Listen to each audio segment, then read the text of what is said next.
உட்கார்ந்திருக்கும் போது உடனடியாக ஒரு வசனத்தை ஞாபகப்படுத்தினார். 1 யோவான் 4வது அதிகாரத்துல, உலகத்தில் இருக்கவனை காட்டிலும் உங்களில் இருக்கிறவர் பெரியவர். அந்த வார்த்தையை திரும்பி ஞாபகப்படுத்தி பரிசுத்த ஆவியானவர் என்னை தேற்றும் பொழுது அவ்வளோ சந்தோஷமாக இருந்துச்சு. அது வரலையும் இருந்த எல்லா பிரச்சனைகள், வேதனைகள் எல்லாமே மாறி போயிடுச்சு. அவர் ஒரு வார்த்தை சொல்லிட்டா பாரு, உலகத்தில் இருக்கவனை காட்டிலும், உலகத்திற்கு பொல்லாங்கனாகிய பிசாசை விட அவன் தான் பெரியவன்னு எல்லாருமே சொல்லிகிட்டு இருக்காங்க. எல்லாருமே அவன் தான் பெரியவன் நினச்சிக்கிட்டு இருக்காங்க.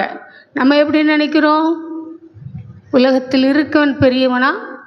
நம்மோடு கூட இருக்கிற ஜீவனுள்ள தேவன் பெரியவரா? யார் பெரியவர்?